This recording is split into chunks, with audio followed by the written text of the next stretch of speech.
अजीत पवार। अजीत पवार के बेटे पार्थ पवार की कंपनी पर दरअसल आरोप है। पार्थ की कंपनी पर 1800 करोड़ के घोटाले का आरोप है। 1800 करोड़ के जमीन को 300 करोड़ में खरीदा। पार्थ पावर के पार्टनर समेत 3 लोगों के खिलाफ एफआईआर दर्ज हो चुकी है और इसी सिलसिले में मुलाकात काफी अहम है। मुख्यमंत्री देवेंद्र फडणवीस से मिलने पहुंचे अजीत पवार के बेटे पार्थ पवार की कंपनी पर यह आरोप है। तो आपको समझना होगा कि आखिरकार ये मुलाकात क्यों हुई है। पार्थ की कंपनी पर आरोप क्या है ये जान लीजिए। 1800 करोड़ के घोटाले का पार्थ की कंपनी पर आरोप है।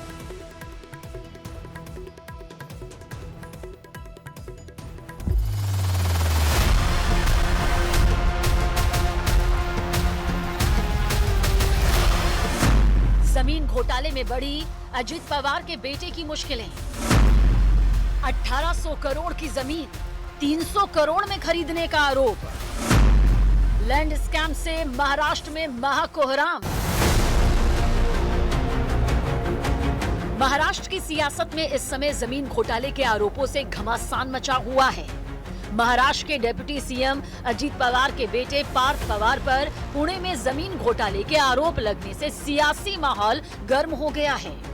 आरोप है कि पार्थ पवार की कंपनी अम्मादिया एंटरप्राइजेस एलएलपी ने पुणे में 1804 करोड़ रुपए की कीमत की जमीन महज 300 करोड़ में खरीदी। इस सौदे को पूरा करने के लिए पूरी स्टैंप ड्यूटी भी नहीं चुकाने का आरोप है। दावे के मुताबिक इतनी बड़ी जमीन खरीद में नियमों की अनदेखी कर 21 करोड़ स्टैंप ड्यूटी पर सिर्फ 500 रुपए के स्टैंप पर सारे काम हुए।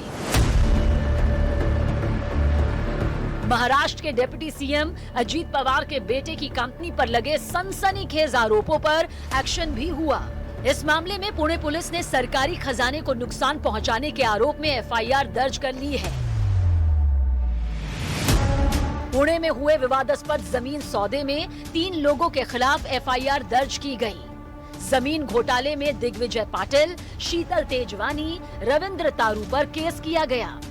जमीन खरीदने वाली कंपनी अम्मादिया एंटरप्राइजेस एलएलपी में पार्थ पवार और दिग्विजय पाटिल डायरेक्टर हैं। जानकारी के मुताबिक ये जमीन आरोपी शीतल तेजवानी के जरिए बेची गई थी। 40 एकड़ महार वतन जमीन पर कुल 272 नाम थे और शीतल तेजवानी के पास इस संपत्ति का पावर ऑफ अटॉर्नी था। चूंकि जमीन का ये घोटाला बहुत बड़ा है, इसलिए सियासी भूचाल लाजमी है। शरद पवार गुट की नेता सुप्रिया सुले ने फडणवीस सरकार से सवाल उठाते हुए कहा कि तहसीलदार के साइन नहीं तो सौदा कैसे हुआ। वहीं डिप्टी सीएम अजीत पवार ने सफाई दी, बोले कि इस मामले से उनका कोई लेना देना नहीं। बड़े मिक्स सिग्नल्स आ रहे हैं। तहसीलदार को हटाया जा रहा है, जो तहसीलदार कह रहा है तो मैंने सिग्नेचर ही नहीं किया, तो व्यवहार हुआ है कि नहीं ये भी किसी को पता नहीं है। तो मेरे ख्याल से महाराष्ट्र सरकार को जवाब देना पड़ेगा। माननीय मुख्यमंत्री जी का भी स्टेटमेंट आया है और रेवेन्यू मिनिस्टर ने सही क्योंकि सरकार क्या कह रही है, यह सरकार की जमीन है। अगर सरकार की जमीन है तो बेचने का अधिकार है ही नहीं, और अगर फिर बेची कैसी गई सरकारी जमीन, किसने परमिशन दी? और तहसीलदार अगर कह रहा है कि मैंने साइन ही नाही किया, तो जमीन बेची किसने? मी कधीही चुकीच्या कामाचं समर्थन केलं नाही। जर चूक झाली तर मी कबूल करतो, ही माझ्याकडनं चूक झाली, मी ती दुरुस्त करतो। परंतु ह्याच्यात माझा दुरान्वय पण संबंध नाही। मी कुणाशी चर्चाही केलेली नाही, मी त्याच्या संदर्भात कुणाशी बोललेलो पण नाहीये। इधर जमीन घोटाले पर सियासत हो रही है तो उधर सीएम देवेंद्र फडणवीस एक्शन में हैं। उन्होंने इस मामले में जांच के आदेश देते हुए पुणे के तहसीलदार सूर्यकांत येवले को निलंबित कर दिया। इसके बाद डेप्यूटी रजिस्ट्रार रविंद्र तारू पर भी गाज गिरी। या संदर्भातली सगळी माहिती मी मागवलेली आहे। या संदर्भातले योग्य ते चौकशीचे आदेश देखील मी दिलेले आहेत। सरकार जांच की तरफ है तो उधर इस जमीन घोटाले में पीड़ित किसान मैदान में आ गए हैं। किसानों ने इंसाफ की मांग की है। हमारी यही मांग है कि हमारी जगह हमको वापस मिलनी चाहिए, ना कि उन्होंने अपना पूरा फायदा करके हम गरीब जो खेती वाले किसान है उनका पूरा उन्होंने अपने आप से पूरा ये ले लिया। हमारा उन्होंने थोड़ा पैसा दिया, 10,000, 5,000, 25,000 रुपए, तो बोले जगह छुड़ा के देंगे।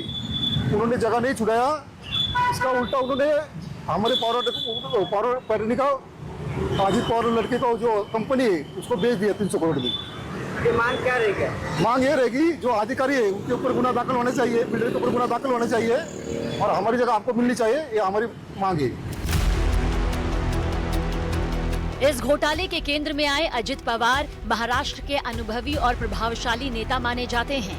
वो पहले भी सिंचाई घोटाला जैसे विवादों में घिर चुके हैं, लेकिन इस बार मामला उनके बेटे पार्थ से जुड़े होने के कारण और भी ज्यादा सीरियस हो गया है।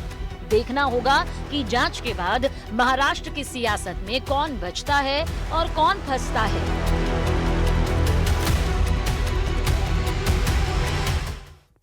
यूपी में कभी थानों और सर्किल में सख्त अधिकारी माने जाने वाले ऋषिकांत शुक्ला अब 100 करोड़ वाले डीएसपी के नाम से चर्चाओं में हैं।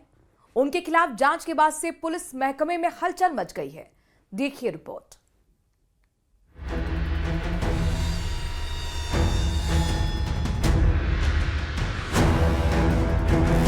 मैनपुरी के भोगांव में तैनात सीओ ऋषिकांत शुक्ला अब खुद जांच के घेरे में है।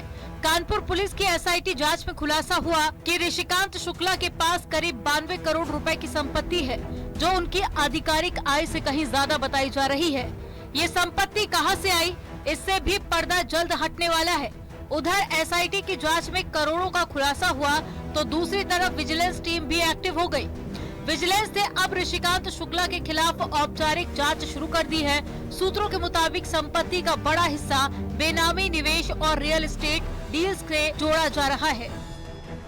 शासन का एक आदेश हम लोग को प्राप्त हुआ है जिसमें ये जानकारी दी गई है कि जो हमारे पूर्व सीपी थे उनके रिकमेंडेशन पर ऋषिकांत शुक्ला जो यहाँ पे कई पदों पर नियुक्त रहे हैं उनके खिलाफ विजिलेंस की जांच शुरू कर दी गई है।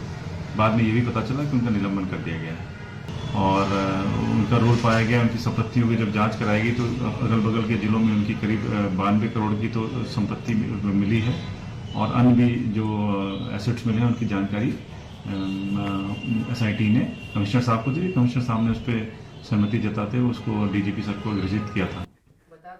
और इसी के साथ स्पेशल रिपोर्ट में अभी के लिए इतना ही। बाकी खबरों के लिए बने रहिए प्रदेश के number 1 news channel news 18 Rajasthan पर। नमस्कार।